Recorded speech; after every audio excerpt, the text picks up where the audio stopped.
Čaute, a tak teda dneska vám idem ukázať, ako tieto videá natáčam. Takže, ak máte Android, tak toto môžete urobiť. Takže otvoríme si nastavenia a už vidíme, že už tu niečo je. Dobre, takže teda vidíme hore a tu máme záznam obrazovky. Takže v podstate takto sa to natáča a natáča, ale dá sa to aj strihať aj všetko. V podstate, keď kliknete tam ešte jednu vec, čo vy podľa mňa teraz nevidíte. Počkajte, to môžem napísať, možno nie.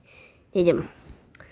Ale dobré, keby vás ešte zaujímalo, odkiaľ ja používam takéto dobré obrazovky, keď sa pozrite na moju klávesnicu, vidíte, že je to všetko dobré.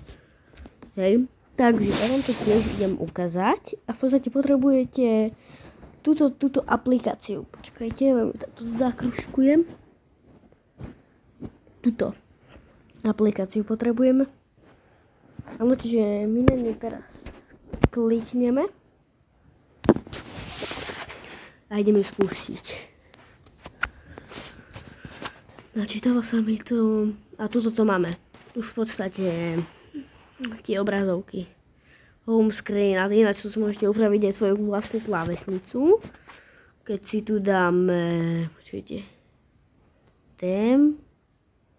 a môžeme si dať keyboard, tak tuto máte klávesnice. No sa vás to bude pýtať 5000 otázok. A môžete si dať aj call terms. Hej, môžete kľudne, vám to povolí. A ikony ešte, napríklad WhatsApp, ja mám ináč toto. Ak by ste to chceli vedieť, tak vám ukážem, že je to pravda. A v podstate takto to dostávam. A keď prejdeme tu, kde je to?